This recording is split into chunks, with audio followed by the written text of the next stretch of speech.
since I'm not on a daily TV show, radio show, I thought, I'd start, jumping on here and, giving some thoughts on some different hot topic issues each and every week. Sometimes by the time we get to our Sunday show, we don't talk about some of these things. So I just wanted to be a voice, a different perspective for people with some of these topics. So I think I'll jump on here occasionally and start talking a little bit about some of the issues or news that we're hearing throughout the week. So obviously the biggest story is going to be, the New York Giants and making the quarterback change from Russell Wilson to Jackson Dart. I was actually in New York when they made a similar type change when Eli Manning was a rookie. So maybe I have a unique perspective on that.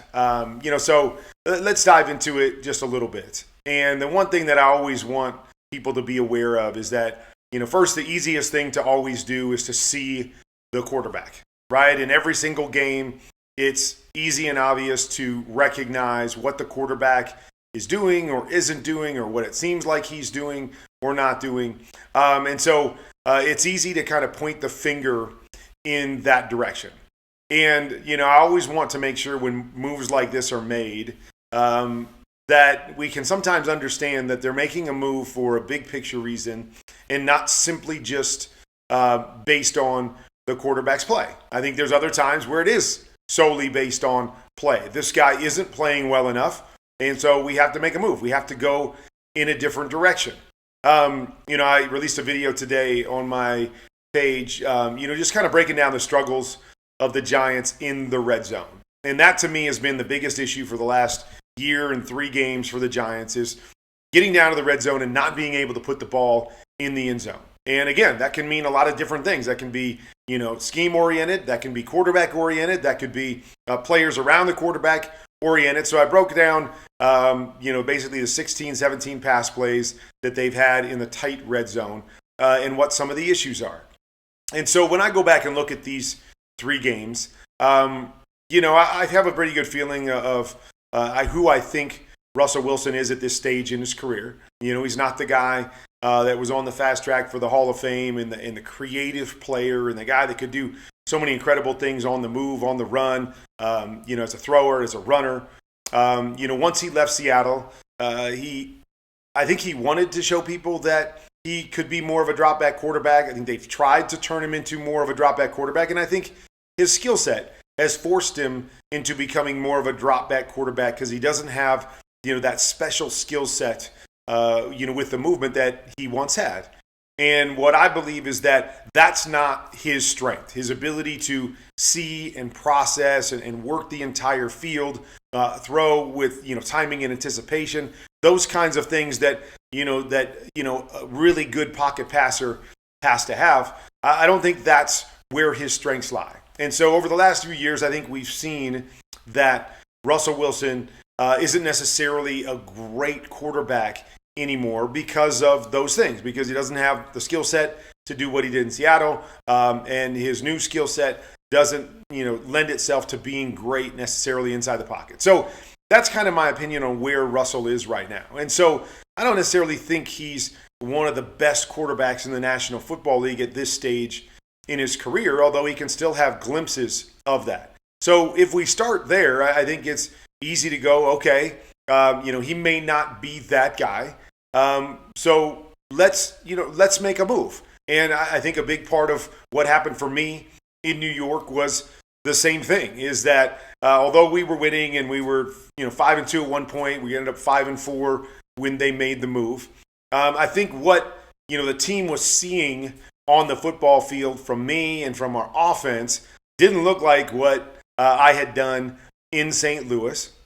And so although we were winning, I think it was easy to look and see and go, okay, what he's necessarily bringing, because they weren't really asking me to be a thrower either. It was a lot of times run on first and second down, throw on third, and manage games more than it was win games for us. And so I think a lot of people looked at it and, said, okay, he's not giving us that much. We're not asking him to give us that much. So why can't a young guy in Eli Manning, give us at least some of that right now?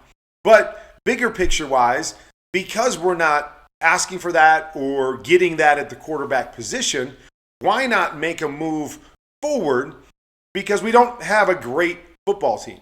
Like, this isn't a team, and not that, we've seen a lot of teams get in the playoffs and get in as wild cards. I mean, the Giants got in as a wild card and won a championship. So you see that. But I think the bottom line is, okay, we're not a great football team right now. And so why not make the move? Kurt's not going to be here long term. Why not make the move now?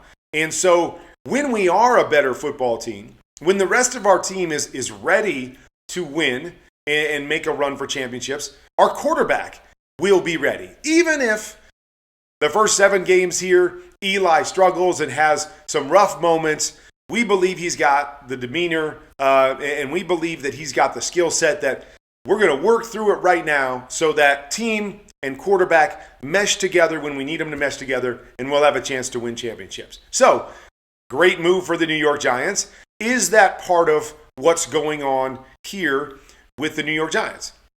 We're not a great football team right now. Obviously, everybody can see that. But we do believe we've got a lot of really good young talent. We've got some really good young players. Even though we're not ready as a team yet, those guys are really good, and they're going to be ready at some point. But we're going to need our quarterback to be ready when that point comes. Is now the time. Is now the time in which we make the move and we get Jackson, ready for when those other guys are ready, and maybe we can have something really, really special like we did with Eli Manning. Again, as a quarterback, and a quarterback in that situation, I didn't like it because I knew at the time when Eli went in that I was the better quarterback at that stage of our careers. And so I didn't like the move. I wanted to play. I was trying to parlay that situation into a starting job somewhere else. And so I didn't like the move.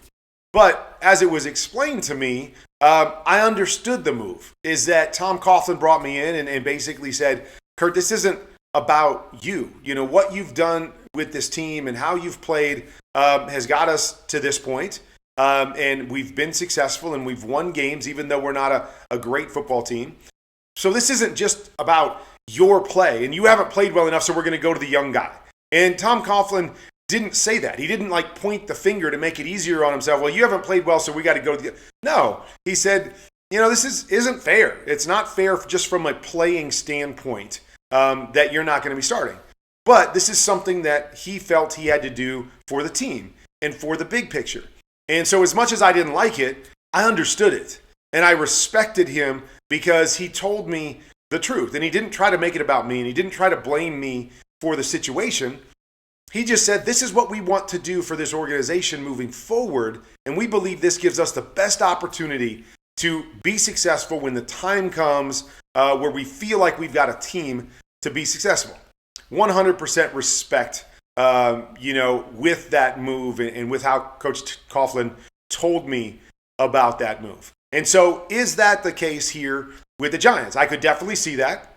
Young talent all over the place. We feel like we've got a future with this young talent. We got to get our QB up to speed.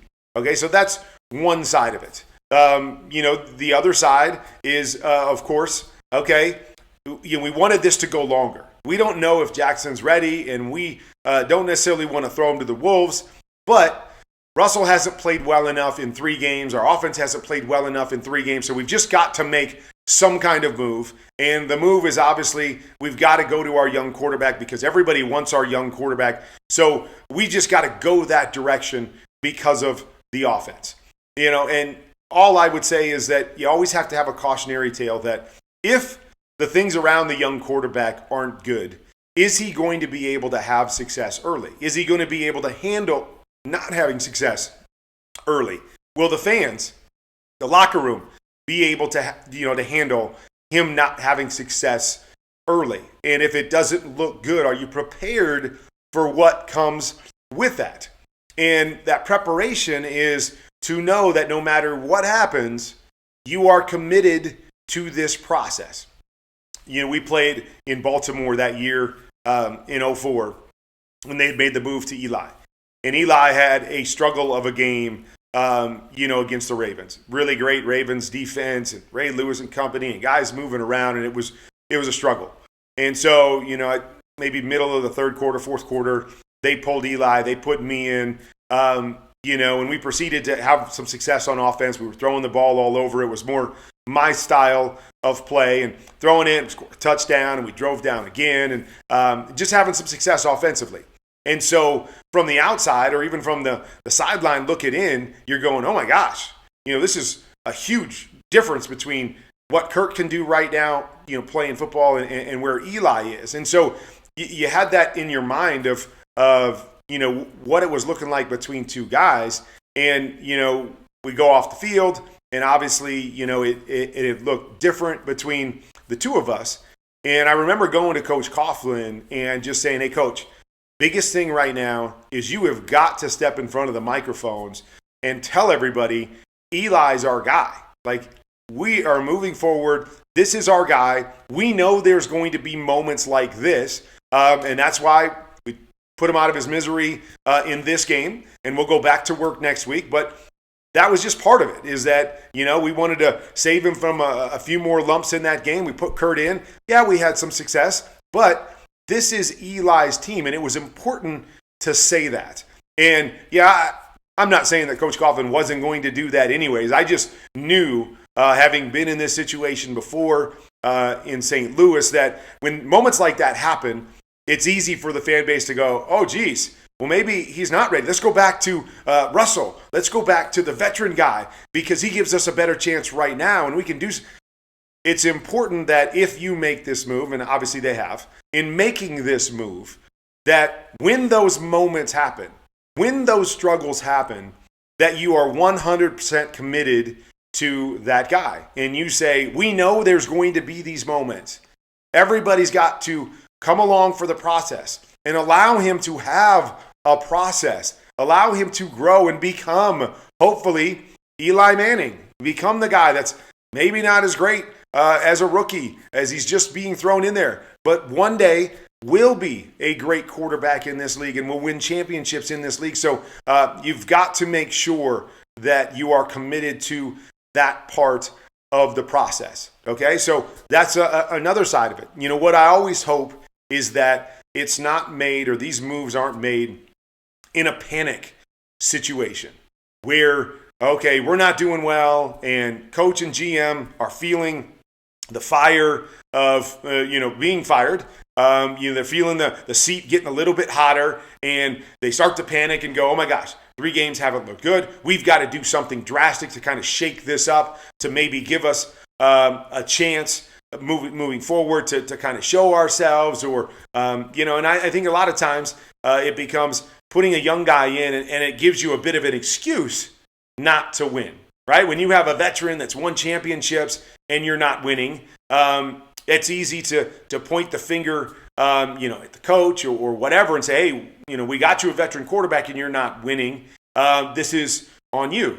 Whereas if you have a young quarterback in there, there's, at times you can deflect that and go, well, we got a young quarterback. We're going to go through some growing points. We're going to lose some games because we have a rookie quarterback in there that's going to make some of those mistakes. And so I've seen that play out as well. And so my hope is that the move isn't made for those reasons, because that's where it can be really, really hard on a young quarterback, is that if he's not ready, if the team isn't ready to be able to handle a young quarterback, and you're just trying to make a move that,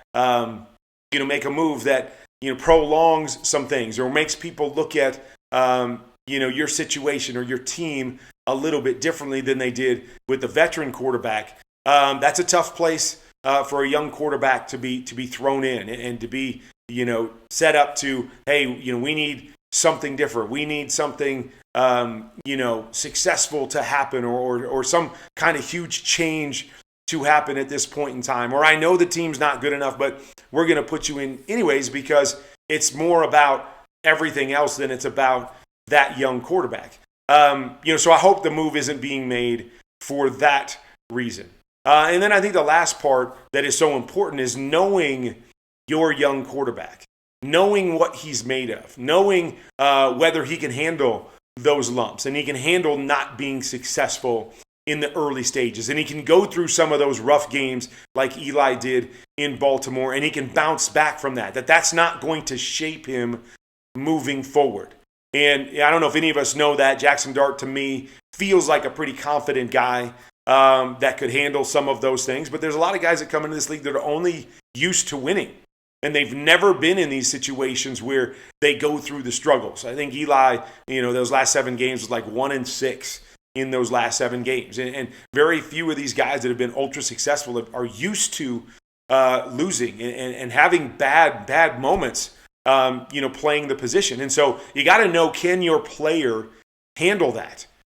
Can they handle getting beat up a little bit? Can they handle when things aren't great around them and are sometimes going to take the brunt of not being successful? It's going to land on them as opposed to landing on these other players. And so can they handle all of those different things? You got to know your guy. So you got to make sure that you bring him along the right way based on his demeanor to know, what he's going to be able to handle and what you can count on, not just this year, not just in the next 5-7 games, but moving forward as well. So this is this is always an interesting move, in my opinion, when you make the move from the old guy to the young guy, which, I'm always a proponent that, if it's close at the beginning of the year, go with the old guy because it's much easier to get and move to the young guy than it is to go to the young guy and then go back to the old guy. So these are always interesting moves for me because I'm watching the tape. And I'm not seeing a lot of successful things on the tape offensively. I'm not seeing a lot of opportunities there that I think Russell Wilson missed a whole bunch of opportunities there that, another quarterback is going to make. Jackson Dart's going to make. Other thing we always have to ask is, are some of the limitations that they have offensively because of who Russell Wilson is right now? And so they're making a move saying, okay, we had to do this with Russell because this is where we felt his strengths were right now. And it maybe doesn't play to the strengths of our team, or it doesn't allow our team to have some of the creativity that I've seen Brian Daboll have in the past. Maybe Jackson Dart does give you something different from that standpoint. Maybe he's not the complete quarterback Russell Wilson is, but maybe there's a skill set there that he has that will allow our offense to be able to create some more opportunities and be more creative and have a little bit more success in the red zone because he gives us something a little bit different than Russell gives us. Not saying they're better right now, just different in things that we couldn't do otherwise. So I always love to keep my eye on these things and see, okay, what does this offense look like? Does it change? Does Jackson have something that he brings to the table that makes this team better? And then if this just isn't a very good football team right now, how does this next, 14 games shape the career in the direction of the New York Giants, Brian Daboll and company, and, of course, Jackson Dart and his career arc moving forward? So just some thoughts, some different things to think about as we go into the Jackson Dart era with the New York Giants, as we move forward and move into his first games. Some things to think about from all those different perspectives when it comes to making a quarterback change.